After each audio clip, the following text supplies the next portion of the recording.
자, 그러면 이제 그 천민 관련된 내용을 이제 볼게요. 천민. 자, 그 천민은 이제 구성을 보면 그 노비, 백정, 무당, 창기, 강대, 사당, 악공 등등등. 그 외에도 은여, 다모, 무수리 등등등 이렇게 많은데 많이 참여하는 것은 이제 많이 차지하는 것은 노비죠. 예. 그래서 노비가 상당수 이제 비중을 많이 차지하고 있다. 이렇게 보면 되고, 노비는 남자 노비를 이제 노라고 하고, 여자 노비를 비라고 하죠. 그래서 이제 노비가 있는데, 이 노비는 이제 크게 그 소유 형태에 따라서 공노비와 사노비가 있고요. 그래서 여기에 따라서 이제 구분하는 공노비는 여기에 따라 구분을 하는데, 자, 공노비는 국가가 소유한 노비예요. 국가가 소유한 노비예요. 그래서 이제 세 가지 종류가 있어요. 선상노비, 낙공노비, 봉종노비. 그래서 선상노비는 이병노비라고 하죠. 그래서 이병노비는 뭐냐면 고려 조선시대 때 각 간청에서 사역을 시켜서 지방에서 중화가 뽑아 올린 간노비를 말해요. 간노비네.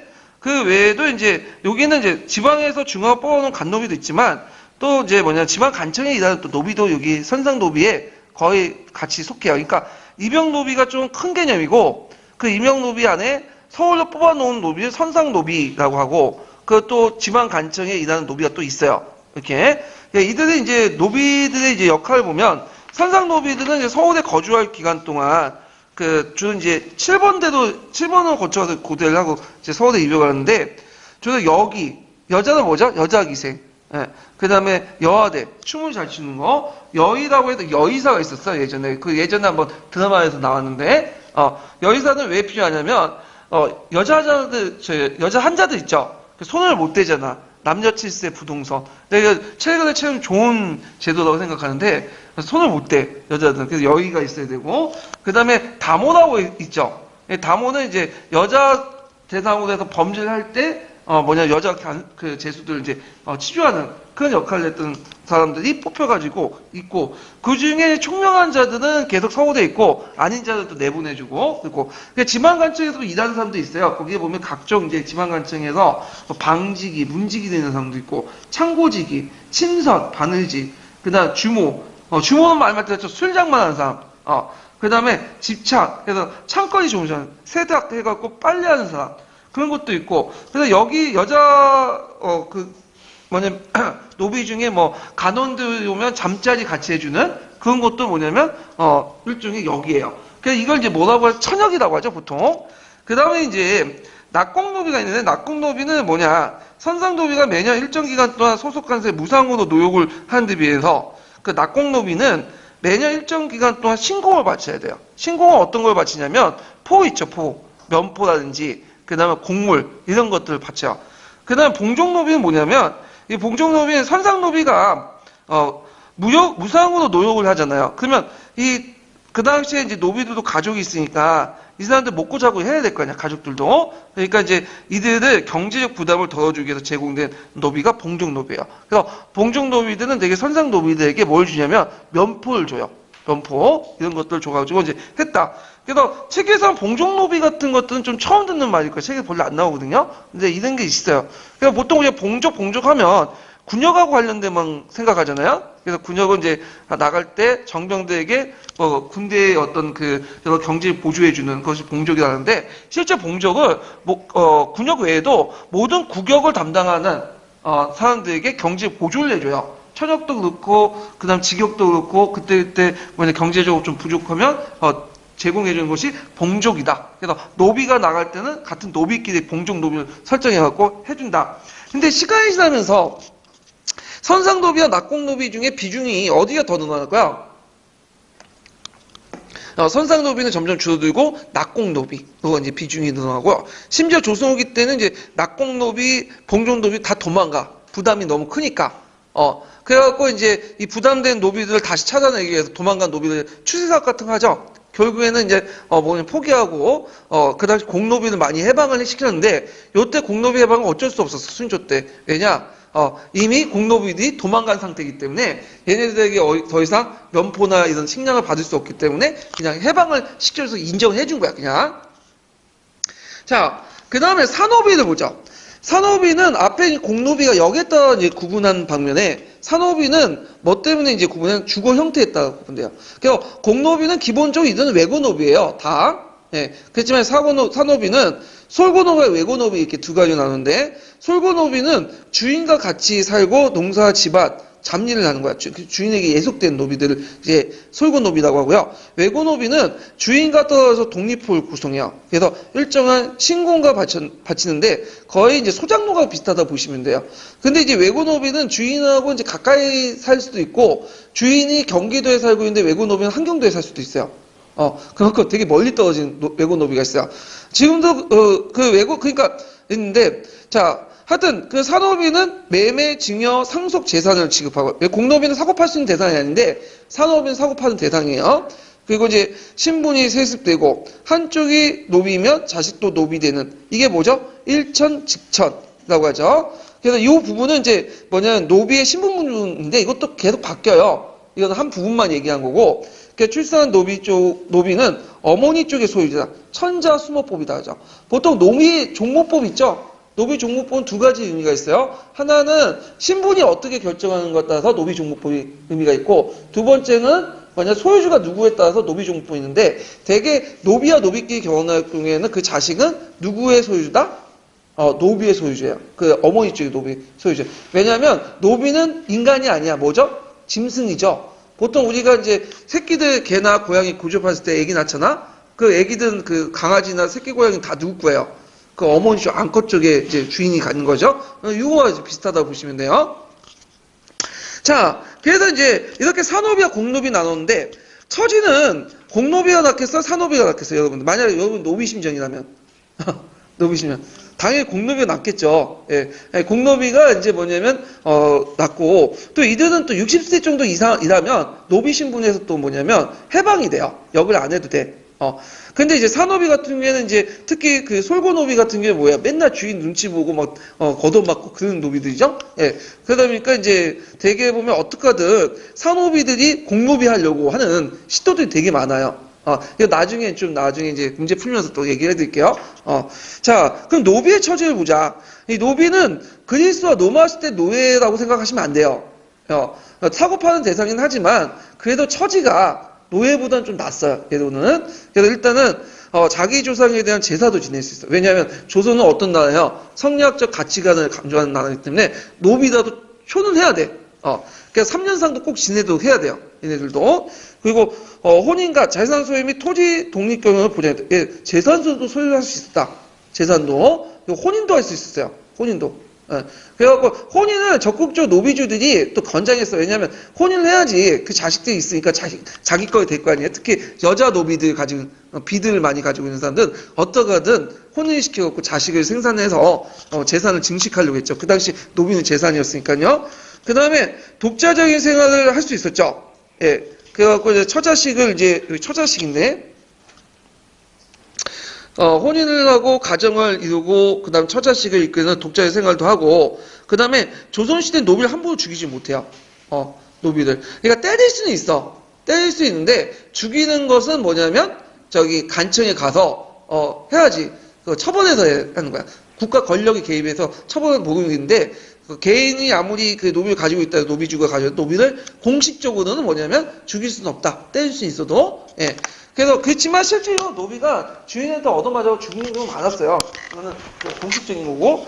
그 다음에 자식이 없는 노비는 재산은 주인에게 기속이 되고, 요역과 군역의 의무가 없고요. 단 외고노비는 조선 후기 때 요역의 대상이었고, 또 이게 원칙일 뿐이지 실제로 요역과 군역에 많이 동원돼요. 그래서 우리가 이제 알다시피 이제 소호군이나 그 다음에 잡새꾼도 다 노비가 군역에 담당했던 거죠. 그냥 원칙인 거예요, 그냥. 예. 그 다음에 요게 또 적어둔 게 뭐냐면, 노비들은 또 노비를 소유할 수 있어요. 예. 노비가 노비를 소유하는 경우도 많았어. 그래갖고 이제 노비 중에 잘 사는 노비들은 노비를 또 소유해요. 이걸 뭐라고 중구라고 하거든요. 그러니까 원래 그 당시 노비들은 표시할 때 인을 표시 않고 입구자 구라고 했어요. 19, 29, 39. 그래서 노비가 노비를 또 소유해서 중구가 되는 거야. 이렇게 해서 있고, 그다음 노비가 어떤 경우가 있었냐면, 이 노비가 이제 재산을 많이 모아가지고 잘 사니까 그 주인집 그 자식들 이제 자기 집 그 동원하는데 그 일당 주고 동원해요 또. 그래서 일 시키는 경우도 있고. 그래서 웃지 못하는 경우가 많아요. 이 경우에도. 예. 자, 하여튼 노비 처지를 이제 봤고요. 그 다음에 이제 그 노비의 신분을 보죠. 요거 별표 2개 쳐놓으세요. 이게 예전에 한번 시험 문제 나왔죠. 자, 노비는 원칙적으로 같은 노비들만 겨눠요. 이걸 동세곤이라고 하죠, 보통. 그래서 같은 때깔에 있는 사람들만 겨눠요. 얼굴 색깔 보면 이렇게 이제 어느 신분증도 알 수 있잖아요. 그러니까 노비들은 서로 노비끼리만 겨내. 양이는 양이끼리 겨누고. 근데 이건 원칙일 뿐이고 실제로 그렇지 못하죠. 왜냐면 노비가 양인하고 결혼하는 경우가 되게 많아요. 그래서 이걸 뭐라고 하냐면 양총교훈이죠. 그래서 양총교훈일 경우에는 발각되면 정부가 뭐냐면 그 처벌을 내는 경우가 많아요. 그렇지만 일단 처벌 내리더라도 태어난 자식들은 죽일 수는 없잖아.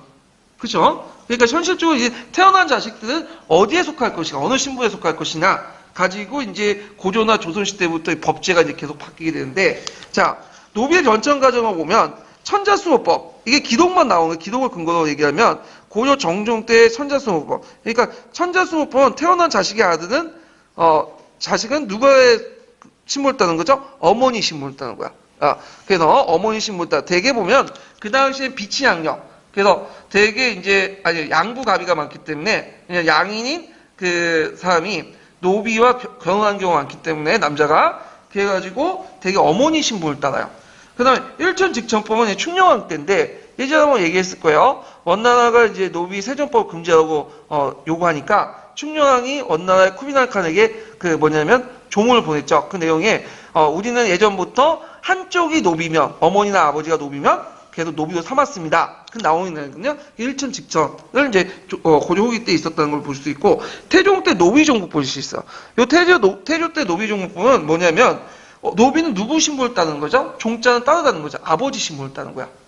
이건 뭐냐면 아까 말했지만 그 당시에는 비치양령보다도 양부가비가 많았어. 비치양령 예전에 얘기했죠?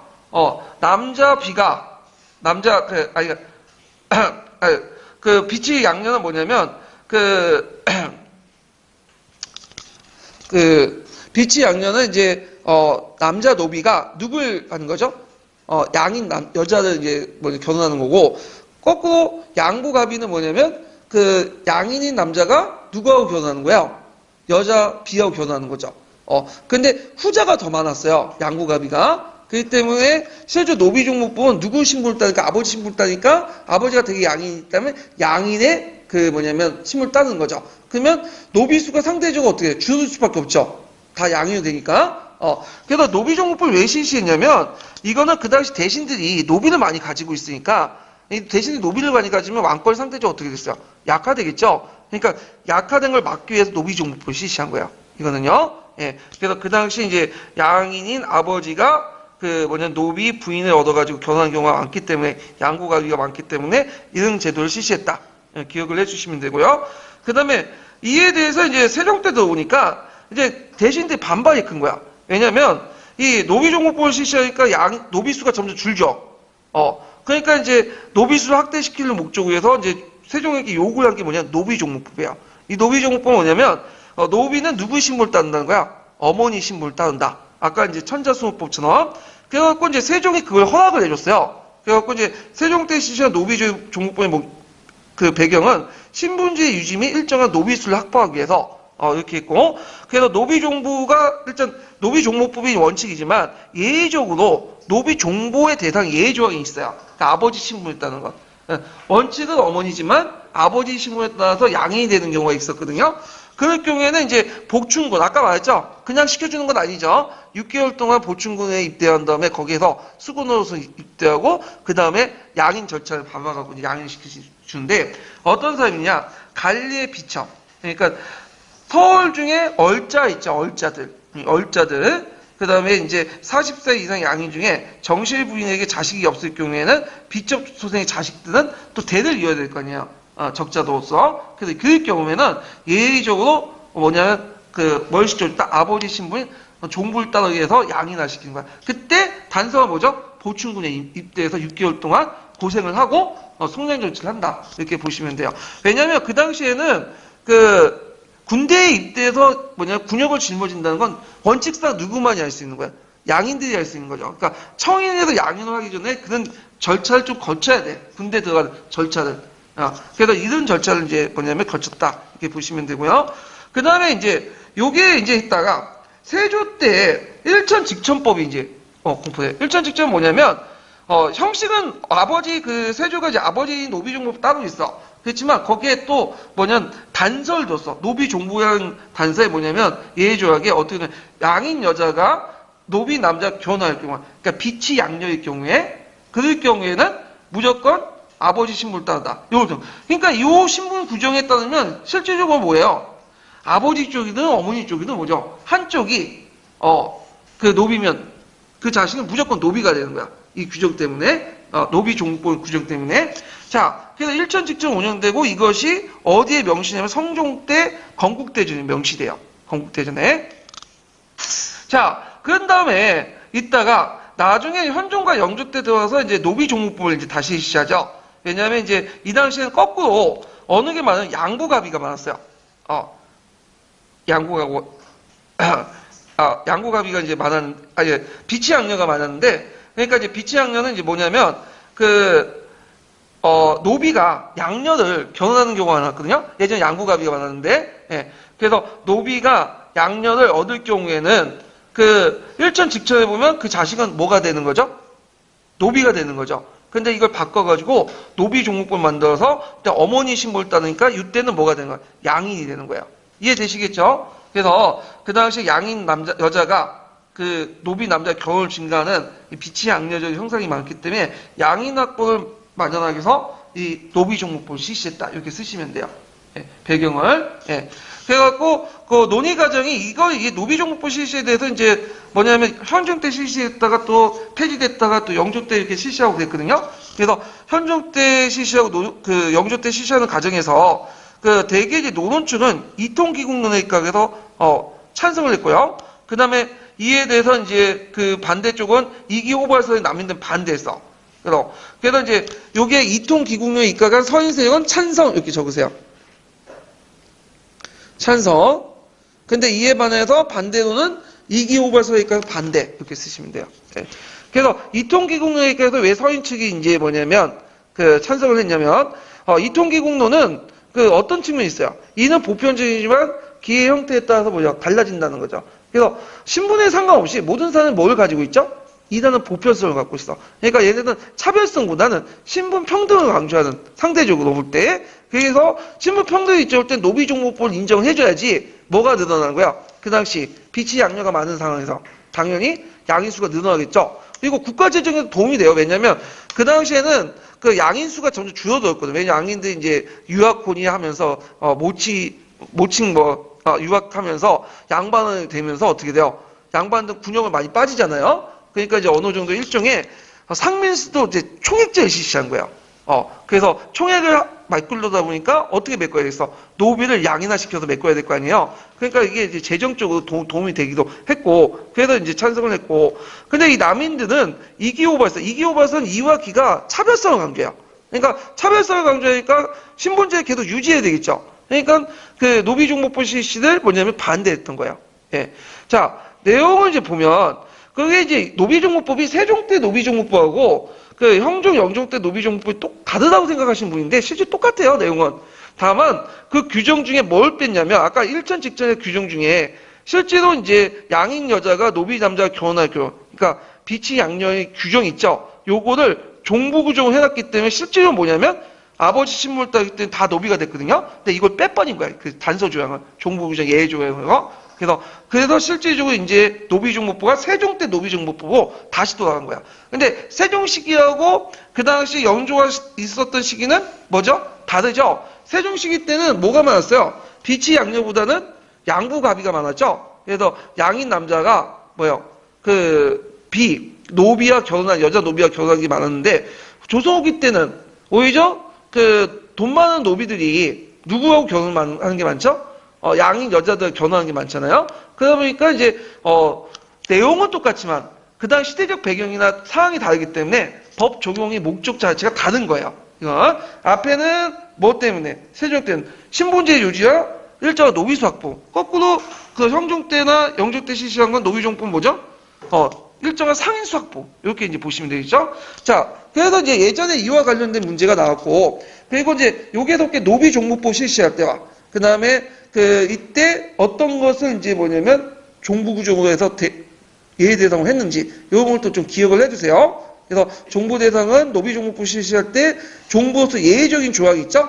이런 것들. 세조 때도 노비 종부 대상에 이제 세종 때 노비 종부 대상과 거기다 더 한 가지 뭐가 추가한 거예요? 양인 남자가 남자가 결혼할 경우에 그 자식은 노비라는 노비 종부 구정을 예외 조항을 추가함으로써 뭐냐 실제로 뭐 했다? 일천 직천했다 이렇게 보시면 돼요. 자, 그래서 이런 내용도 이제 한번 보시면 되고, 자 그러면 관련된 내용을 이제 그 총괄평가에서 한번 풀어볼게요. 먼저 기출문제 풀어볼까요? 네, 기출문제 풀어보기 전에 노비 종목법 관련된 그 기출 근거편을 잠깐 볼게요.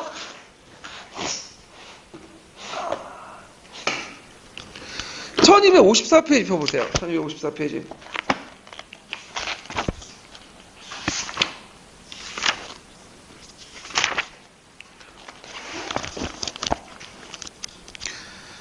자, 예전에 이제 뭐가 나왔냐면, 유형과 관련된, 유형호는 그 당시 이제 노비제도의 문제점을 이제 지적을 하고, 노비제도를 점점 폐지할 것을 주장했거든요. 그래서 이제 뭘 이제 주장했냐면, 지금 당장은 폐지하기 힘드니까, 뭐냐면 노비 종목법 실시, 노비 세습제 폐지 이런 것들을 주장했어요. 그래서 장기적으로 볼 때 노비제를 폐지를 주장했던 사람이에요. 그래서 예전에 시험 문제 나왔는데 한번 보면요. 자, 유형호는 노비에 대한 인권의 존중, 인도주의 사상에 기초하여 노비제의 세습과 비인도적인 박해를 반대하면서 자기의 이상적 개혁안을 제기했다. 그 노비 개혁안에 의하면 노비 세습제를 폐지하고 신분의 차별이 있어도 한 세대 하나이고 윗세대 아랫세대의 운동에 대해서 고용관계 완전 이행만은 이 노비도 종국적으로 없앨 수 있다고 생각하여 빈부의 차이가 있으나 신분적으로 3전에 예속되지 않은 고용관계를 이상하였다. 이건 뭐냐면 노비제도를 폐지하는 대신에 고공 있죠, 고공. 네, 고공은 뭐냐면 일종 머슴 있죠, 머슴을 두자는 거야. 그래서 노비를 두는 게 아니라 뭐냐면 고공이나 같은 머슴을 두는 거야. 이 관계는 신분적 예속 관계가 아니라 뭐의 예속 관계? 경제적 계약 관계죠. 예. 그걸 주장. 근데 이게 우리나라 좀 이상하게 경제적 예속 관계에서 경제 관계가 끝난 게 아니라 고용인과 피고인의 관계를 갑질을 하죠. 갑질을 해갖고 마치 노비 대항처럼 이렇게 하는데 이건 좀 문제가 있는 것 같아. 그래서 요즘에 대한항공에서 그게 문제 있잖아요. 예, 소위 깨끼지도. 예. 요즘에 학교에서는 소위 깨끼치는 여자들 너무 많이 봐갖고, 하여튼 근데, 하여튼 소위 깨끼지도고 막 갑질하는 사람도 있어, 주변에 보면. 학교에서도 그렇고, 거기 이제 대한항공이나 재벌들 갑질하는 그런 것들 있죠? 자, 하여튼, 이렇게 해서 고공을 대신 쓰자. 그리고 이제 B에 쭉 넘어가서, 중간 단락을 보면, 그런 한편은 노비제에 대해서 그렇게 역력하게 비판하면서 개혁한다고 하면서도 다른 한편은 또 타협안을 제시한 게 현실적 방안을 제시한 거죠. 그의 노비 개혁안에 의하면 현행 노비 종목법을 그대로 시행해서 공로와 재능 있는 자에게 특권을 주어 면제되는 길을 열어주고 점차 노비수를 줄이자. 그래서 고용관계 이행해지자. 근데 현실적으로 당장 없애기가 없으니까 노비 종목법을 지금 그대로 실시하자는 거예요. 현행이라는 거는 언제 때냐면 유형호에 살았던 때가 이제 현종 시기예요. 현종 시기 때 잠깐 노비 종목법을 실시했거든요. 그 얘기를 하는 거예요. 그러다가 뒤에 노비 종목법 다시 폐지되죠. 남이 집권하고 나서. 그러다가 완전히 노비 종목법은 이제 확정된 건 언제예요? 이거는 영조 때죠. 영조 때 확정돼서 이제 속대전에 기록이 되죠. 자, 그래서 이 내용들 이제 보시면 되고, 그 다음에 노비 종목법 실시 배경을 보면 그 줄침 부분 잠깐 볼게요. 조선 후기에 들어서 신분제가 해이하죠. 양력 인구가 감소되고 사회생활의 변화에 따라 사회 신분보다도 경제에 크게 작용돼서 양청 교훈이 성행했는데 특히 양녀가 노초가 되는 경우가 허다하다. 그래서 이제 이런 것들이 많았다는 거죠. 양녀가 노초가 되는 그런 경우가 많았다. 그래서 이걸 무슨 양녀가 비치 양녀라고 하죠. 보통 그런 현상이 많았고, 그래서 서인의 집권층은 양역 인구의 증가책으로 종목법을 적용해서 종량시키려고 했다. 근데 이에 대해서 반대편 아님들은 노주 간의 분쟁의 이유로 했다. 그러니까 노비와 주인 간의 분쟁이 원인이 된다는 거야. 이것 때문에 소송의 원인이 되기 때문에 반대했고, 그래서 이 정권이 바뀔 때보다 이제 바뀌어. 서인이 집권할 때는 노비종부법을 실시하고, 근데 남인이 집권할 때는 노비종부 폐지하고, 그러다가 결국에는 계속 있다가 영조 7년에 종무법 확정이 돼요. 이게요. 그래서 이제 거기에서 남인과 이제 그 밑에 그 서인들이 이렇게 싸웠던 이유가, 서인들은 사상적 기반이 뭐라고 했죠? 이의 이통기국론. 그래갖고 이의 보편성을 강조하죠. 근데 남인들은 이기 호발설. 그래서 이와 기의 차별성을 강조해. 이런 것들이 이제 작용됐죠, 이념적으로. 그럼 어떤 분은 남인들 개혁파 아니냐 이렇게 주장하는데, 왜냐하면 우리가 이익이 나는지 정형이 다 남인이잖아요. 근데 이때 남인들은 근기남인이에요. 우리가 생각하는 신학자적 남인은 근기남이고, 여기 남인들은 경상도 그렇지만 지금도 꼴통 남인들이죠. 예, 그래서 보수적이고 이렇게 그런 남인들이 이제 되게 많죠. 영남 남인을 의미하는 거예요, 지금. 자, 그 다음에 이제 세종시대 때 제가 이제 아까 얘기했죠. 노비 종무법을 실시했지만 종부 대상이 있어요. 예외적으로 이 종부 대상을 보면 양인과 공사노비의 교가를 금지하고요. 이를 어길 경우에 결혼한 자의 소생은 어머니 신분에 따라 종천하도록 하였으며, 예에 따라서 문무관 출신자, 생원, 성중간, 유자손 공사비척, 소생 등등등은 예외적으로 누구 따른다? 아버지 신분을 따르게 했어요. 근데 이제 여기에서 이제 주의할 것은 뭐냐면, 요거는 이제 양구갑이, 그러니까 아버지가 양인이고 어머니가 비일 경우면 이렇게 해당하고요. 비치양녀, 그러니까 아버지 비치양녀는 뭐냐? 어머니가 양인인데 노비가 그걸 얻을 경우, 양인의 비를 얻을 경우에는 강력하게 처벌했다는 구정이 있어요. 그래서 비치양녀에도 적용되는가? 이 종부 구정이. 그래서 이것도 많이 많아. 이 부분도요. 예. 그래서 이거는 학계에 이제 여러 가지 결례를 건너가고, 하여튼 양부갑위에 이제 한정돼서 이제 좀 보시면 될 것 같아요. 자, 그 다음에 이제 뒤에 넘어가서 줄침 부분 볼게요. 자, 거기에 이제 쭉 넘어가서 이제 태종 때 있고, 세종 때 이 법을 폐지하고 이전에 종무법을 다시 했으니까, 그러니까 종부법을 이제 종부법을 하고, 그 다음에 이제 이렇게 있다가, 이것이 이제 세조 때 요 규정에서 또 하나 더 추가됐죠. 무슨 규정? 양인 여자가 노비 남자가 결혼하고 그 자식은 노비가 된다는 규정이 추가되면서 건국대전에 실제 종무법을 채택했지만, 그 종무법 내용이 일천직천이다. 이렇게 보시면 돼요. 형식상 노비 종무법이지만 실제는 뭐죠? 일천직천이고, 이 단서 조항 때문에 계속 유지되다가 형조 때 이 단서 조항을 없앴어요. 그러면서 다시 오리지널 세종 때 뭘로 돌아간 거야? 노비종으로 돌아가게 된 거야. 이해되시겠죠? 자, 그래서 이제 요 관련된 내용들 있으니까 좀 기억을 해두시면 될 것 같아요. 자, 그러면 관련된 기출문제 풀어볼까요? 몇 페이지 풀어보시냐면요.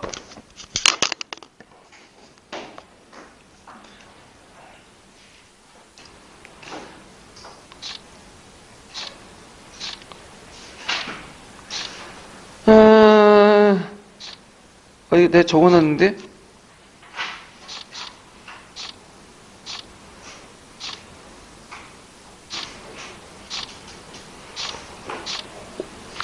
잠깐만요. 이게 노비제도가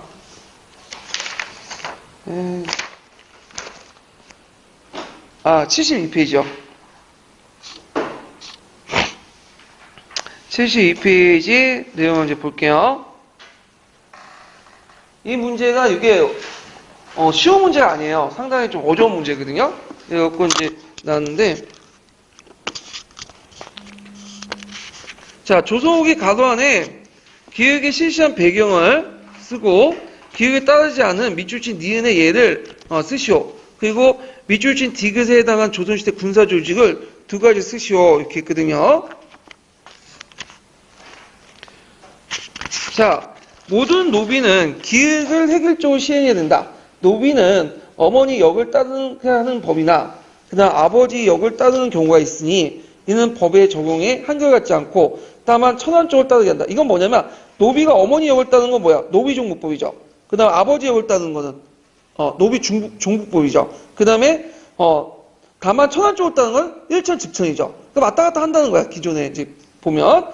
그래서 요때 이제 기획을 실시한 배경은 거기에 이제 알기 위해서 뭘 봐야 돼? 반개수록을 봐야 되죠. 반개수록은 누가 적었죠? 유영온. 유영온은 뭘 주장했어요?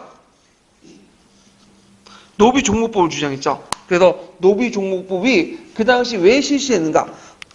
그 유형을 살았던 시대는 현종 때죠. 조선 후기죠. 그때 왜 실시했냐? 신분제의 붕괴와 양인층의 감소 이렇게 쓰시면 돼요. 신분층의 붕괴와 양인층의 감소. 그래서 이제 양인층을 확대시켜서 세수율을 확충하기 위해서 이렇게 했는데, 그래서 이제 요게 써야 되는데 어떤 분은 이제, 양인층을 뭐냐면 확대시켜서, 양인층을 확대해서, 군역을 양인층을 확대시켜갖고, 재정을 확충시키려고 했다. 이렇게 답을 쓰신 분이 있나 봐요. 근데 똑같은 말이죠. 근데 이거 틀리겠어요. 지금 배경 쓰라고 하는데, 이거 목적이잖아. 근데 이게 좀 그게 있는데 하여튼 맥락은 똑같은데 이게 서술 형태가 배경이 아니라 목적 형식을 썼기 때문에 틀렸다. 그거 그게 많이 많았어 그때. 하여튼 이게 있고 그 다음에 이제 기역의 실시 배경은 또 기역을 따르지 않았던 밑줄친 니은의 예를 드시오. 노비 종목법을 실시하는데 아버지 역을 따르는 경우가 있거든요. 이건 종부의 예예요. 그래서 종부의 예를 쓰시면 되는데 자 일단 세종 때를 기준으로 보면 관리나 공신의 비척이나 자손이나 그 다음에 이제 40세 이상의 양인 중에 양척 부인의 자식이 없을 경우에 비척 자식을 한다.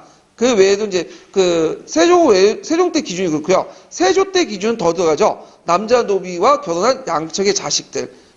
이런 것들이 있다. 이렇게 이제 보고 있고요. 그 당시 토졸이나 영로도 이렇게 속한다. 이렇게 하는데 그 토졸 영로는 왜 그런지 저도 잘 모르겠어요. 아무 그 관련된 그 기출 문제 찾아도 이게 없었거든요. 그 근거를 찾아도. 아마 이게 학원가에서 뭐 문제를 이상한 데서 찾아가지고 그 답을 다놓은 것 같은데 이건 아니고 실질적으로는 요게 니은의 예가 맞아요. 그래서 세종시대 때 노비종목법 실시할 때 종부의 예를 쓰시는 게 나을 거야. 예. 그 다음에 거기에 이제 그 쭉 넘어 산호가 군사에 편입된 경우 이렇게 있거든요. 자, 산호비가 군사에 편입된 경우에 잡세권, 소고군 이런 게 있고 어떤 분은 이제 자율적 훈련도감, 장영대, 망광대, 인호대 이런 것들. 그 훈련도감, 장영대, 망광대 맞아요. 이것도 들어가 있는데 그 들리는 소문에 보면 잡세권, 소고군 이렇게 해가지고 답을 다 나눴대요. 예. 그래서 거기에 게시판에 되게 논쟁을 하셨더라고요. 이제 훈련도감을 자기가 답을 썼는데 훈련도감 답이 맞다고 막 뭐 우기는 건지 뭐 자기 주장을 하는 건지 모르는데 맞긴 맞아요. 근데 어떡하겠어. 그냥 거기에서 그 채점 기준이 안 들어갔으면 틀려야지 뭐. 예.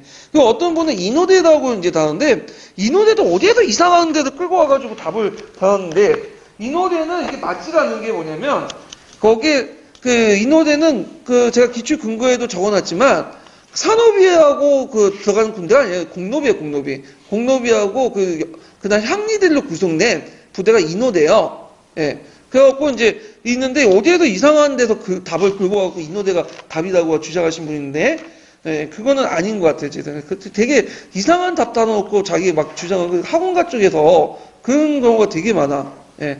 어디 근거 제시하지 않고 그냥 어디에서 뭐 이상한 논문 끌고 와가지고 이렇게 얘기해야지 자기 강의 들으니까 그렇게 이제 얘기하시는 분이 있는데 이거는 아니다는 거예요. 근거가 없어요. 그거는. 사실관계도 맞지도 않고. 자, 그 다음에 이제 관련된 이제 기출문제를 한번 풀어볼게요. 자, 기출문제가 아니라 총괄평가 문제를 풀어볼게요. 자, 58페이지, 잠깐 펴볼게요. 58페이지, 총괄평가.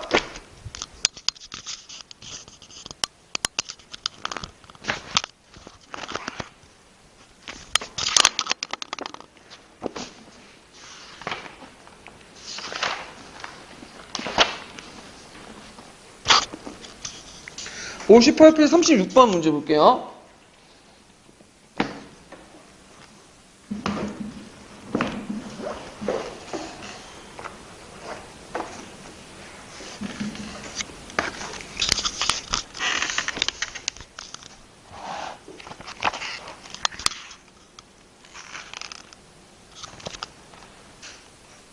자, 36번 문제 보죠. 다음은 조선시대 때 한 소송의 내용이다. 재판의 결과 상관없이 다물살이의 자식은 노비가 됐다. 그 이유를 당시 법제의 측면에서 서술해 보시오. 그리고 이지도와 다물살이에 미치친 주장을 한 이유를 세조인을 쓰시오. 이렇게 했는데, 자, 이게 이제 뭐냐면 1586년, 그러니까 이제 16세기 후반대죠.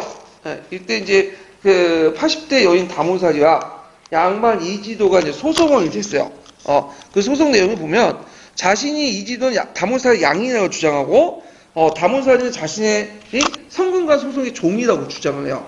그래서 이렇게 이제 엇갈리는 주장을 하는데 그 엇갈리는 주장을 왜 하냐 보면 이들은 왜 이렇게 엇갈리는 주장을 할 것인가? 노비들은 주인에게 노동력과 제한을 받쳐야 했다. 때로는 가중한 부담을 벗어나고 도망가는 일이 발생하는데 재산 손실을 막기 위해서 노주들은 인맥이나 공권을 동원하는 경우가 있는데 도망와에도 노비들은 질곡의 삶을 벗어나기 위해 최후의 수단을 선택하는 투탁이다. 등등등. 그래서 이때 이제 보통 소송을 걸면 이제 신분 재판, 그러니까 신분 소송을 걸면 어떤 경우가 있냐면 노비들이 와가지고 자기가 노비가 아니라고 주장하거든요. 난 예전에 조상들이 양인이었다. 근데 이 사람이 뭐냐면 문서를 조작하고 증인을 조작해서 나를 노비로 만들었다. 뭐 이런 식의 이제 내용인데 이거 거꾸로 이지도 양반이 뭐예요? 그 다문사지들 양이라고 하고요. 근데 다문사지는 자신을 종이라고 하죠. 노비라고. 왜 이런 형상들이 나올까요? 이건 뭐냐면 결론은 그 아마 이제 다문사지가 어떤 사람이냐면 양인이에요, 양인. 근데 이게 남편하고 이제 노비 남편하고 결혼한 거야. 누구의 노비 남편? 이지도에 있는 노비 남편하고 결혼했어요. 예, 그러니까 이거는 비치양녀죠. 예, 원래는 금지되어 있지만 하여튼 그 자식들이 태어났어. 그러면 일단 요기의 경우에 소유 문제가 생기죠. 자식들이 일단은 일천즉천이니까 요 당시에는 노비가 돼요, 신분상. 소유권에서 이제 뭐가 문제가 되냐면 자, 그 다문사지가 양인이면 어떻게 돼? 그 소유권이 아버지 쪽으로 넘어가요. 그럼 이지도의 산업이가 돼버린 거야. 무슨 말인지 알겠죠? 근데 다문사지가 뭐냐면 자기가 그 성균관의 간노비라고 이렇게 주장을 해버리면 노비종목법에 따라서 소유권이 누구나 간노비 쪽으로 넘어가는 거죠. 그러면 어머니 입장에서는 다문사지 입장에서는 이지도의 산업이로 넘어가느니 어떻게 되죠? 간노비로 넘어가는 게 훨씬 더 애들을 위해서 더 좋은 거죠. 왜냐하면 같은 노비라도 처우가 다르잖아. 그러니까 자신을 이제 양인이지만 뭐라고 주장하는 성균관 종이라고 이렇게 주장을 하는 거야. 그래서 어떻게든 자기 자식을 이제 빼려고 했지만 결국에는 패소당했어요. 예, 그 주요 내용이에요. 그래서 이제 여기에서 그 당시 이 사람이 왜 다문사지가 노비를 주장했냐? 다문사지는 노비와 결혼했다. 그 당시 양천교육의 일천즉천 태어난 자신 노비가 되었다. 자, 그래서 이제 노비가 될 수밖에 없는 이유, 그 노비 자식들은. 근데 이제 다문사지가 기껏 왜 자기가 노비라고 주장하냐? 자, 천자수목법에 의하면 이때 천자수목법 노비종목법 신분상 노비종목법이 아니라 소유권상 노비종목법이에요. 자, 노비 사이의 자식은 누구 쪽에 소유가 되죠? 어머니 쪽에 소유가 되죠. 그러나 양인 여자와 남자 노비 사이에 태어난 자식은 아버지 쪽에 소유가 된다. 그래서 이지도는 다문사지가 양인이라 주장하면서 다문사지의 자식을 자신의 사노비로 만들고 있고 반면에 다문사지는 자신의 간노비라 주장하여 자식들을 사노비보다 처우가 좋은 간노비 만들려고 했던 거야. 이것을 이제 보는 거죠. 자, 그래도 이제 이렇게 이제 한번 봤고, 그 다음에, 문제 또 한번 풀어보죠. 자, 76페이지.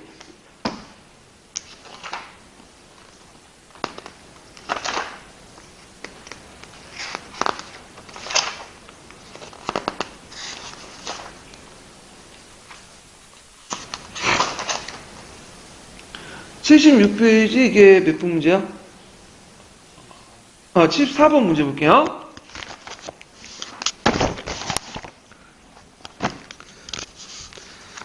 자, 74번 문제를 보면 다음은 정근대 시대 때 노비제도에 관한 설명이다. 이거에 대한 작성 방법에 따라서 이제 작성을 해보시오. 이렇게 했는데, 자, 일단은 이제 자조 A와 관련된 사조는 어떤 사조냐면, 그 당시 충녕왕이 원나라의 그 원나 요청, 노비 세분법을 폐지하는 거에서 반박하는 내용이죠. 요 내용이. 그래서 요 충녕왕 때는, 무슨 제도가 실시됐다 했죠? 일천직천법이 실시됐다는 걸 이제 알 수가 있어요.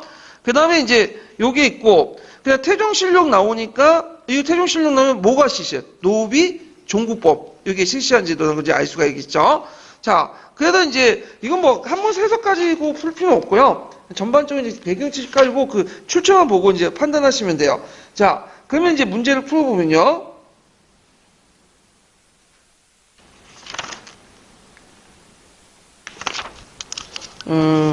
잠깐만요.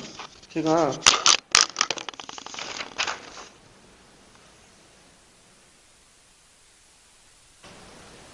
아, 이게 번호가 잘못됐네. 내가 좀, 이게 69번이고, 거기가 이제 90번이 돼 있잖아요? 이게 90번이 아니라, 번호가 보니까 이게 70번이 되네? 예, 70번, 71번, 예, 72번, 73번, 95번까지 네, 74번, 95번까지 이게 7자로 다 곤치세요. 예, 그래야 맞아요. 예. 자, 거기에 보면 이제 그 충렬이 그런 요구를 했던 그 배경은 이제 뭐냐면, 정책 배경은 그냥 원나라가 노비제 개혁에 요구에 대응하는 차원에서, 그죠? 특히 노비제 개혁 세전법 폐지에다. 그래서 중국식으로 개혁하려고 했죠. 그 다음에 가해 내용은 이제 뭐냐, 양쪽 부모 중에 한쪽이 노비라도 자식은 그 노비가 된다는 거야.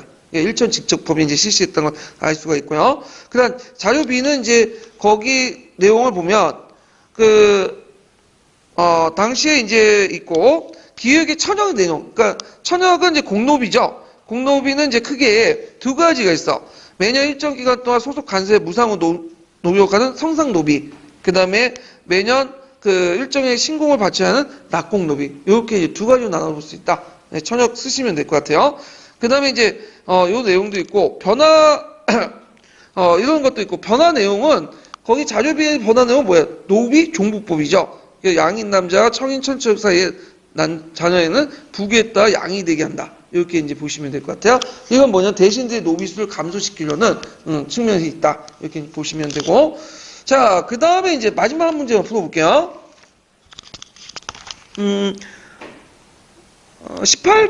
9번 문제 볼까요? 9번 문제. 이게 몇 페이지냐면,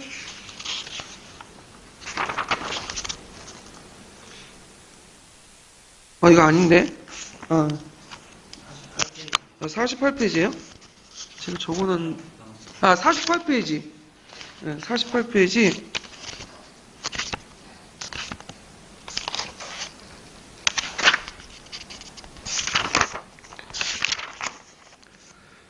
어, 9번 문제.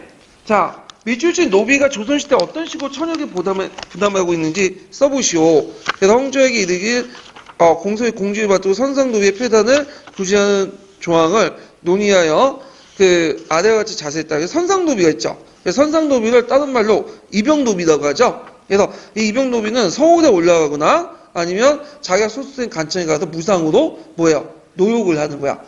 그래서 그때 이제 경제적으로 군픽하기 때문에 경제적 군픽을 메꾸기 위해서 같은 노비끼리 뭐냐면 봉족을 지정해주죠. 이게 봉족노비예요. 예, 이렇게 이제 보시면 될 것 같아요. 자, 그러면 이제 여기 그 다음에 이제 다음 내용 보자. 사회정책과 사회제도 관련된 내용. 자, 조선시대 때 이제 사회정책은 이제 기본적으로 농민들 안정을 시키기 위한 농본정책이죠. 그래서 성리학적 명분론에 입각해가지고 신분질서 유지와 농민생활 안정을 목적으로 했고요. 그 다음에 이제 한국제를 실시했는데, 한국제는 이제 흉년이나 춘궁이 때 곡식을 빈민들에게 대여하고 추수기 때 이를 한수하는 진율제도인데, 여기에도 이제 좀, 용어상 차이가 있는데, 진대와 진제는 다르죠. 진대는 뭐죠? 그 진대는 빌려주는 거야. 약간의 이제 수수료를 받고 이제 이자를 받고 진대를 빌려주는 거고, 진제는 그냥 무상으로 주는 거야. 가뭄시나 이게 홍령시에. 그래서 이제 다르다. 근데 한국은 진제가 아니라 진대에 속하죠. 진대에. 자, 그러면 이제 여기에서 어떤 책에서 이제 이자를 안 줬다라는 책이 있어요. 한국 갈 때 이제 걷어들 때 이자 안 줬다고 하는데, 이자는 안 줬긴 안 줬어요. 왜냐면 원래 이자라는 개념으로 이렇게 더 받는 게 아니라 이거는 자연 손실이라는 개념을 받아요. 왜냐면 그 보관할 때 그 당시에는 쥐들이 많았잖아요. 쥐들이 갉아먹는 게 되게 많았어. 그래서 그걸 보충한다고 이제 봤는데 실제로 이게 뭐가 되고 나중에는 이자가 돼버린 거예요. 그냥. 자, 그래서 이제 그 고구려 시대 때는 뭐가 있었죠? 진대법이 있었고요. 그 다음에 이제 고조 시대 때는 흡창이 있었다가 나중에 그 뭘로 바뀌었죠? 성종 때 의창으로 바뀌고. 그래서 연호민을 사용했는데, 연호민이라는 건 뭐냐면 의창 그 수용법에 의해서 성종 때 시작 의창 수용법에 의해서 호마다 그 당시 조금씩 조세를 징수해가지고 저축했다가 가뭄시에 이렇게 나눠주는 방식이야. 이런 식으로 했던 것이 이제 연호민 사용 방식이요.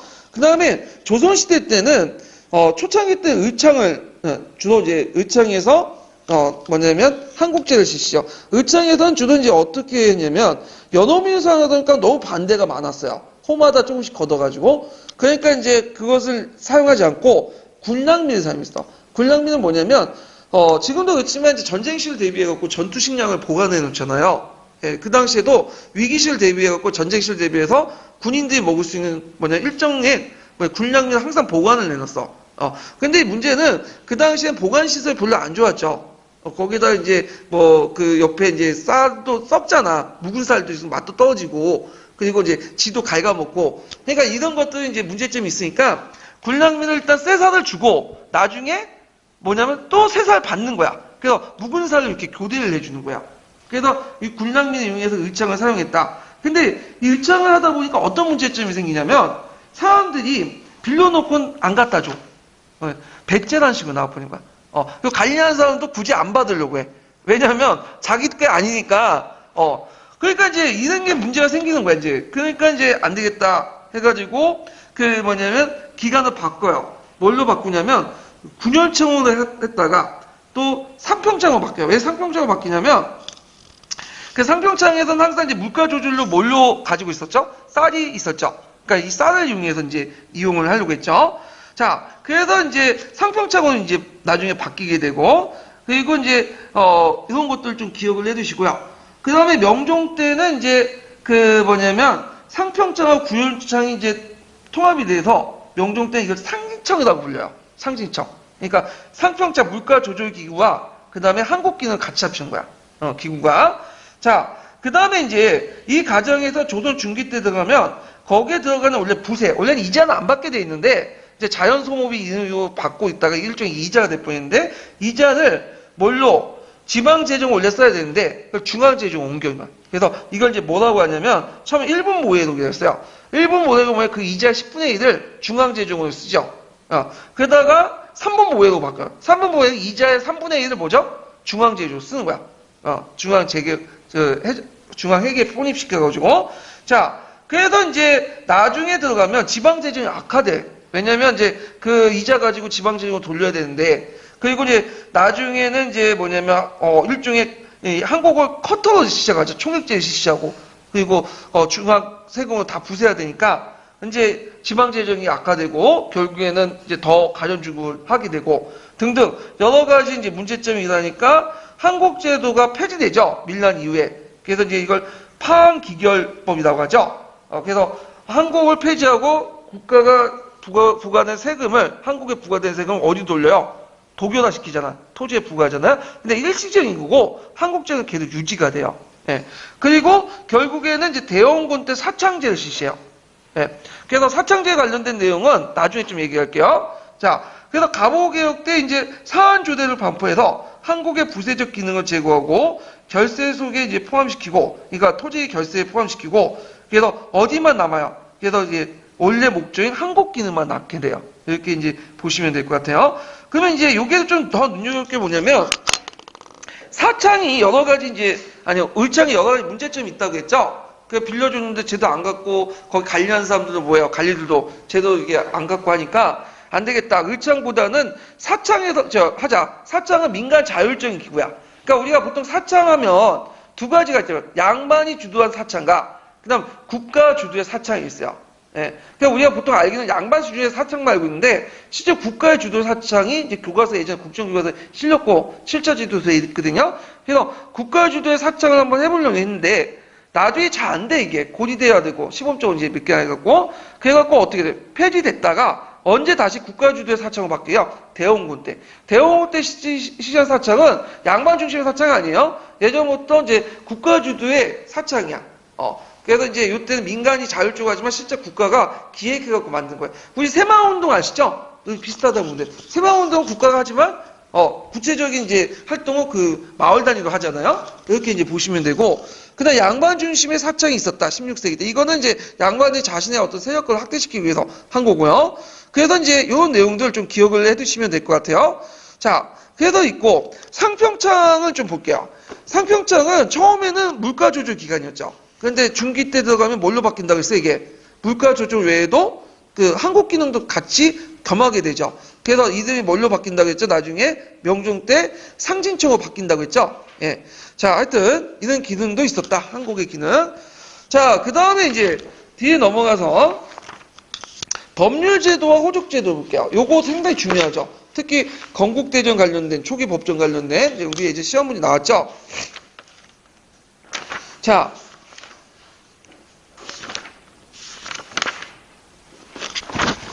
그 조선시대 때 이제 법은 보면 대명률을 이제 기반으로 했다. 그래서 대명률은 이제 명의 기본 법정이죠. 거기 대명률에 보면 태장도유사 오형이 있고 그 다음에 이제 이런 것도 있는데 대명률을 기본으로 했고 그 부분 쪽 간습법을 중시했다는 거예요. 그 다음에 상속은 종법에 의존했다. 근데 이 상속은 종법에 의존했다는 거는 나중에 일이야. 이게 17세기 이후고 16세기는 종법보다는 그냥 예전부터 내용 관례들 그러니까 이제 그 군분 상속 이런 것들에 의존했고요. 그 다음에 이제 반역죄 그냥 강상죄가 뭐냐 상강오륜 같은 벌을 할 때는 중죄로 처벌했다. 특히 제일 무서운 벌이 뭐냐 반역죄예요. 반역죄 한번 걸리면 영모에 걸리면 일가친척들이 뭐냐면 다 죽어. 그래서 그 뭐냐면 거의 8촌 이내까지 죽고 그리고 16세 이하의 남자들은 다 노비로 끌려다니고 그 여자도 다 노비가 되고 상당히 있는데 대개 이제 그 반역죄, 영모죄 만들어가지고 상대편의 정적을 죽이는 데 사용했죠. 되게 조선시대 때는. 자, 그래서 연자제가 적용이 됐다. 그 다음에 오형, 태장, 도장, 그 다음에 도형, 유형, 사형. 이렇게 5개가 있어요. 이거 고조시대와 마찬가지고요. 이거 능지처서라 극형이 있어요.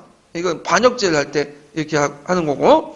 그 다음 사법기구로서는 그 당시에 뭐 사법기구와 행정기구가 구분이 분명했고, 그래서 이제 삼법사로 해갖고 사원부, 형조, 한성부 이렇게 해서 그 있는데 사원부, 형조, 한성부도 이제 사법기구와 행정기구가 같이 있었던 거고, 특히 한성부는 행정기구와 사법기구가 같이 있었던 거야.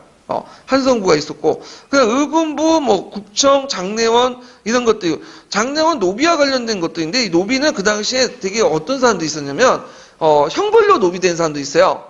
부채로 노비된 사람도 있고, 그래서 되게 장례원을 사법기구와 관련돼서 있고, 특히 민사 사건이 많았어. 왜냐, 그 자신의 신분 문제에 관련되니까 내가 노비가 아니다. 노비다라는 그 민사사건을 다루기 위해서는 장례원에서 많이 다뤘기 때문에 여기에 이제 사법기구에 포함되어 있고요. 그러니까 지방에서는 간첩사 수령이 사법권 행사했고 재심도 청구도 가능했다. 그래서 전반적으로 이 사법기구가 행정기구와 사법기구가 구분이 분명했고 사법권과 행정권이 같이 있어요.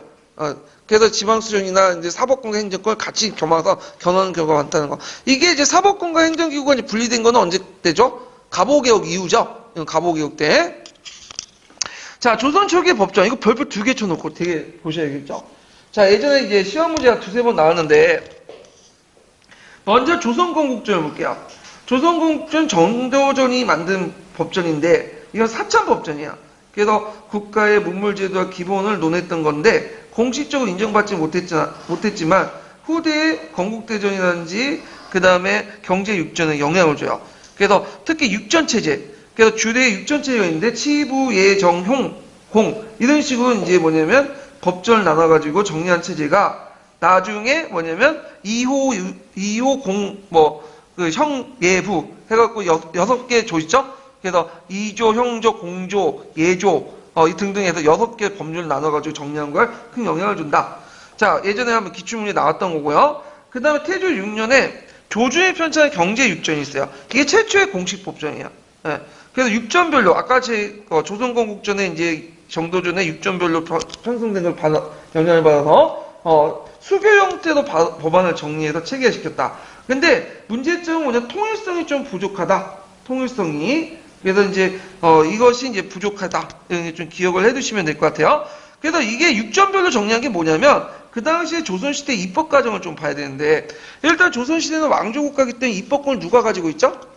국왕이 가지고 있죠, 최종적으로. 근데 국왕이 뭐 다 할 수는 없죠. 예. 그래갖고 이제 그 관료들이 이제 법을 만드는 과정에서 요도 논의를 해요. 왕하고 논의하고 전문 관료들 논의하고 그래서 왕이 이걸 보고 이제 통합을 해갖고 정해지면 국왕의 명령을 내줘요. 교지라고 해요, 교지. 예. 그래서 의정부를 통해 명령을 내는데 전국적 공지를 하죠. 그리고 세부사항, 디테일한 그 강론을 전지라고 해요. 전지. 그러면 이걸 이제 교지나 정지는 접수를 하잖아. 보통 우리가 행정문서 접수하는 것처럼 각 간청에 접수하는 걸 뭐냐면 수교라고 해. 교지를 접수했다. 가나에 전달 이걸 받아가지고 하는데 이걸 그대로 실시할 수는 없어. 왜냐하면 이게 교지라는 것 자체가 좀 추상적이야. 추상적이고 좀 보편적인 것 때문에 각 간청의 상황이라든지 그 다음에 각 지방의 상황에 따라서 그걸 좀 약간 교지의 큰 틀에서 벗어나지 않게 뭐냐면 세부적인 디테일 항목을 더 만들어야겠죠. 그래서 이걸 뭐라고 하면 조례, 조건, 조령 이런 것을 만들어요. 그리고 이걸 어디에 하냐면 각 사의 기록이 있어요. 행정일지의 뭐냐 등록이라고 해요. 그 등록에 기록을 해. 그래서 이제 비변사 등록이나 뭐 각종 그 각사 등록, 각 간청의 등록들이 기록을 하죠. 이 수교를 받아서 조례, 조건 이런 디테일한 항목들을 만든 다음에 그걸 이제 각사 등록에 이제 기록을 하고. 근데 이제 시간이 지나면 문제가 뭐냐면 등록기 모순이 일어나. 그래서 왜냐면 왕이 바뀌고 또 왕마다 또 명령이 또 바뀌고 그 다음에 또 A 지역에서 간청에서는 뭐 이렇게 하는데 B 간청에서는 이렇게 하고 예를 들어 갖고 뭐 어떤 데 머리 규제를 하라. 그러니까 학교에서 머리 구발을 이제 머리 규제를 하라고 이제 명령을 내는데 교육청에서 뭐 어떤 A 학교에서 머리 규제를 할 때 뭐 여기에서 길이가 5cm 자르다. 어떤 애는 10cm 자르야 된다. 이렇게 규제가 있을 거 아니에요. 그러면 서로 맞춰야 되겠죠. 그래가지고 이걸 다시 정리해갖고 연구조 남긴 것들만 뽑아가지고 만든 것이 법전이야. 그래서 법전이라는 거는 그 새로운 것들을 수용한 게 아니라 기존의 법들을 정리한 거라고 보시면 돼요. 예. 그래서 아까 말했던 정리할 때 수교의 주체들이 크게 육부 간서들이죠. 어떤 식으로 명령을 받겠어요? 되게 2부, 2조, 호조, 병조, 예조, 공조 이런 식으로 이제 명령을 받을 거 아니에요. 그러면 각 부의 명령을 받는 조끼리 모여가지고 이렇게 법전을 편찬하는 게 좋겠죠. 그러니까 육전체제가 형성이 되는 거야. 예, 수교를 받을 때 각 간청이 크게 이제 6조에 의해서 수합되고 이제 정리되기 때문에 요걸 기본으로 해갖고 육전체제가 형성됐다. 이렇게 이제 기억을 해두시면 돼요. 자, 그러면 그 최초의 이제 법전이 건국대전이죠. 그래서 이제 건국대전은 이제 아까 언급한 것처럼 그 당시 새로운 법들이 계속 만들어지니까 법들이 누적되면서 서로 충돌이 일어나고 그래서 이게 안 되겠다. 이거 체계적으로 좀 정리할 필요 있겠다 해가지고 만들어졌고요. 그래서 목적은 중앙집권화, 법치주의과 통치규범을 확립을 할 필요가 있기 때문에 했다. 예. 그래서 건국대전 편찬 원칙 꼭 외워두세요. 이거 예전에 시험문이 나왔죠. 이거는 건국대전의 편찬 원칙뿐만 아니라 조선시대 때의 법전의 원칙이에요. 예. 그래서 이제 그 내용을 보면 대명률하고 건국대전 형전이 충돌될 경우에 어디에 따를 것이냐 이런 것들인데 자 여기에서 이제 그 일반적 관점은 건국대전 형전이 대명률보다 우선 적용되는 의견이 있고 일선 대명률 따르되 대명률 없을 경우 특별법 수교에 따른다 이런 게 있는데 이게 이제 포셈에 있는 건데 말은 좀 약간 비슷비슷한 것 같지만 실제로 첫 번째 의견이 맞아요. 그래서 건국대전 형전이 대명률보다도 더 우선시 따른다. 이게 맞아요. 그러니까 기본적으로 형법은 대명률 따라요. 그래서 조선시대 때 대명률 일단 따르거든요. 왜냐하면 이제 그 고려시대 때 부정부가 많았잖아.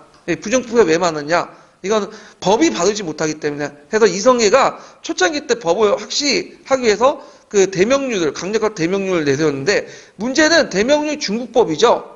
그러니까 중국법이기 때문에 우리나라 실정에 안 맞는 게 많아. 어떤 거는 예를 들어서 이런 게 있죠.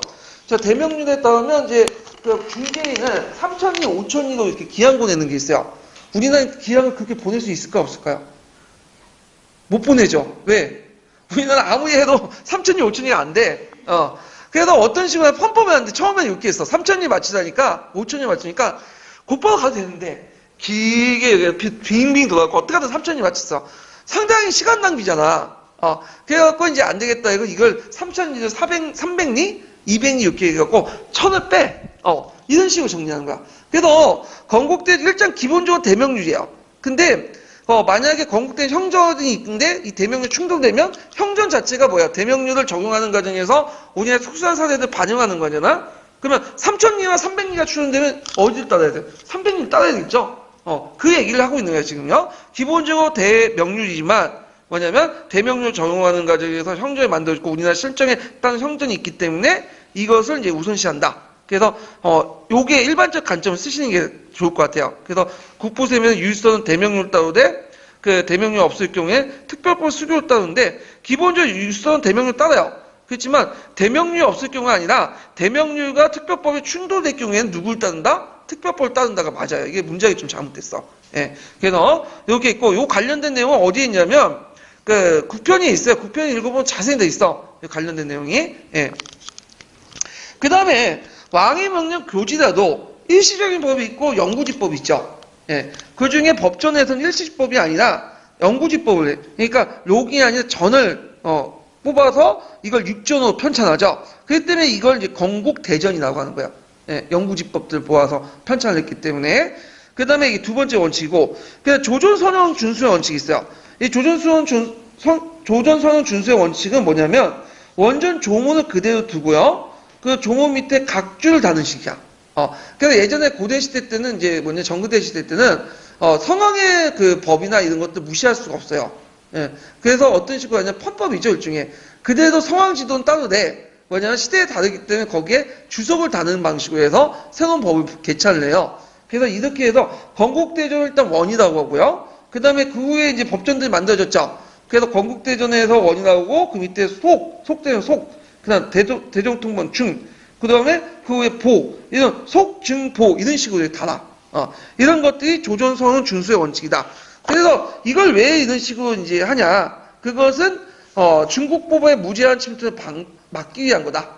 그래서 중국의 새로운 법을 만들면 우리나라 실정에도 맞지 않는데 예전 관례를 무시해버리고 그냥 받아들이면 안 되겠죠. 그래서 항상 법을 만들 때 예전 관례에 비춰서 이게 합당한 그게 하고 만약에 이게 합당하지 않고 중국법이 좋거나 새로운 규정이 많으면 예전의 것을 그대로 둔 채 새로운 걸 집어넣는 거야. 그러니까 법을 너무 무지하게 받아들이지 않고 여가 장치를 두는 거죠. 검토할 수 있는 장치. 예전 법과 비교해 볼 때. 자, 이런 것들을 하기 위해서 이제 조전선언 준수 원칙 이런 것들을 뒀다. 이런 것들 지금 기억을 해 두시면 되고요. 또 하나는 이제 한자로 국가만세 통행지규라고 해요. 거기 한자 적겠죠? 국가만세 통행지규. 예. 그걸 뒀다. 이렇게 이제 보시면 돼요. 자, 그래서 건국대전 구성은 아까 침에 그 주례에 입각해서 그 정도전이 이제 만든 그 것에 입각해서 육전 방식을 했고요. 육전 방식 아까 얘기했죠. 이전, 호전, 예전, 병전, 형전, 공전인데 왜냐하면 수교 단위가 행정 단위가 육전이기 때문에 그죠? 그리고 경국대전은 그 되게 추상하고 일반화돼. 왜냐하면 법이라는 것이 보편성을 강화하려면 뭐예요? 추상화 일반화되고 구체에 적용하려면 이제 그 밑에 하위법들이 규정한 거죠. 그래서 건국대전은 좀 추상적 일반적인 거고 그걸 규정하는 것을 지방 간청이라든지 지역 사정에 따라 또 하위법들이 만들어졌고 이제 적용되는 그런 체제였죠. 그 다음 편찬의 의 이거 외워두셔야겠죠. 이거 조선 시기 때 양반의 관료체제를 정비하고 그 다음에 관료체제 정비 시행했다. 양반 관료체제 이거 정비 오타 중복이네요. 지우시고 그래서 양반 관료체제 정비 및 시행 의 의미가 있고 중앙집권적 통치체제 왕비 왕조 통치의 법적 기초인 통치규범을 확립했고요. 연말서초의 고육부의 성문화의 조정성화하여 중국법의 무제한 침투 방패제 역할을 했고요. 일반법을 기준 삼던 대명료보다 먼저 시행할 수 있는 뭘 갖췄다? 특별법 헌정을 갖췄다. 이렇게 이제 보시면 돼요. 자, 건국대전 이후에 법전도 외워두셔야겠죠? 이것도 예전에 기출문에 나왔던 거예요. 예. 그래서 이제 이 후에 이제 사회가 변하면 법도 어떻게 돼요? 계속 바뀌게 되죠. 그래서 이제 이 법에 따라서 이제 그때마다 법전들이 이제 만들어지게 되는데, 그래서 새로운 문물 정비와 경장을 깼다. 경장이라고 뭐냐면 정치 사회적인 어떤 묵은 제도를 새롭게 하는 거야. 그래서 보통 왕조가 이제 그 창건하는 과정에서 처음에는 창건이 있죠. 왕조가 만들어진 단계. 그 다음에 두 번째 수성 단계가 있어. 이제 창건하고 나서 그 기틀을 만든 단계. 그 다음에 경장 단계야. 경장은 뭐냐면, 수성을 해서 왕조가 이제 기틀을 마련했지만, 시간이 지나면 어떻게 해? 그 기틀이 시대에 안 맞는 게 있잖아. 이걸 뜯어 고쳐야 되잖아. 이걸 경장이라고 해요, 보통. 그래서 보통 가야금 보면 손질하는 거 있죠? 그 가야금 줄, 이걸 경장이라고 하거든요. 그래서 이 가야금 줄을 손질하는 것처럼 제도와 정비를 손질해야 될 거 아니야. 이걸 경장이라고 하는 거예요. 그래서 중간중간 손질하면서 대전 속록, 속대전, 대전 통보, 대전 회통 이런 법전들을 만들었는데 이거 못해 1번은 뭐 그렇게 중요한 건 아니고 속대전이 중요하죠. 속대전은 조선 후기의 변화상을 종합 정리했다. 그래서 건국대전 이후에 새로 바뀐 사회상을 법률에 적어놨어요. 그래서 이제 속대전 안에는 그 여러 이제 건국대전은 이제 없는 내용들이 이 속대전에 많이 적혀져 있죠. 그래서 이제 이런 게 있고, 그 다음에 대전통보 같은 경우에는 그 속대전 부족한 부분을 적어놨죠. 영주와 정주의 개혁 정책 관련된 부분들을 적어놨다. 그래가지고 이제 있고, 그다음 대전내통이 예전에 한번 시험 문제 나왔죠. 이거 꼭 외워두세요. 대전내통 나올 때 이제 그 내용이 그 고종 2년 때 만든 건데 조선의 마지막 법전이에요. 그래갖고 19세기 때 수교와 조례를 정리했는데, 왜냐면 19세기 때는 밀란이 많았잖아요. 그러니까 밀란을 개선하는 과정에서 뭐냐면 여러 가지 뭐냐면 입법 조치가 일어났죠. 그래서 이런 것들 정리를 해놓은 거야. 그리고 또 그 대전내통이 추상화되니까 그걸 보충하고 좀 구체적으로 육전조례를 만들어요. 대전내통, 육전조례 이렇게 이제 보시면 돼요. 그래서 예전에 기출문제가 어떻게 나왔냐면 대전내통 나왔고 그 속대전을 뭐와 연결시켜서 나왔냐면 그 당시 영조 때는 무슨 탐평이 있었죠? 완론탐평. 왕론탐평과 연결시켜서 얘기했죠. 그리고 그 다음 정조 때 통평이 만들 때는 뭐가 나왔죠? 중론탐평. 이렇게 이제 보시면 되겠죠? 자, 이렇게 해서 이제 있고요.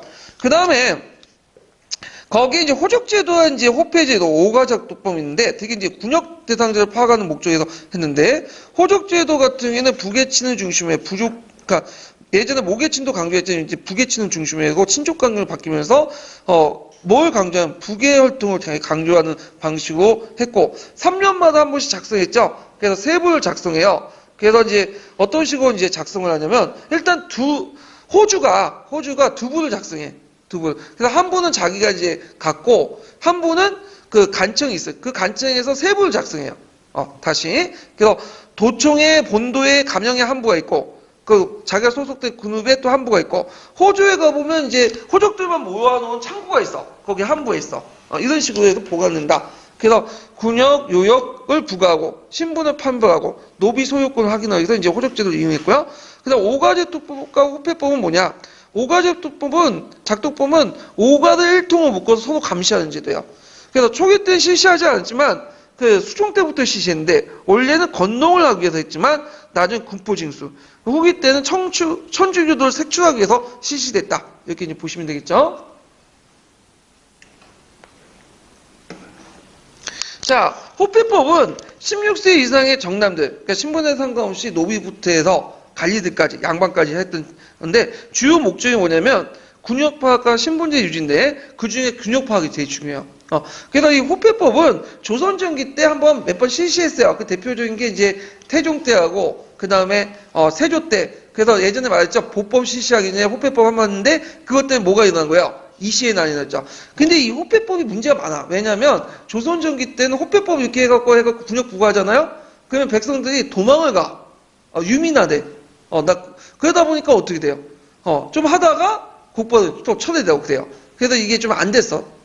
그래서 이따가 인조 때부터 본격적으로 실시한. 그러니까 호패법이 제대로 작동된 것은 조선 후기 때 얘기해요. 조선 전기 때 시도만 했다가 백성들 저항이 너무 크기 때문에 폐지가 됐던 거고. 자, 그래서 이제 이렇게 이제 한번 건국대전 관련된 내용들을 이제 살펴봤고요. 그 다음에 이제 건국대전이 아니라 이제 호적제도와 이제 호패제도 관련된 내용을 살펴봤고, 좀 쉬었다가, 그 건국대전과 관련된 법률제주 기출 문제를 좀 풀어볼게요.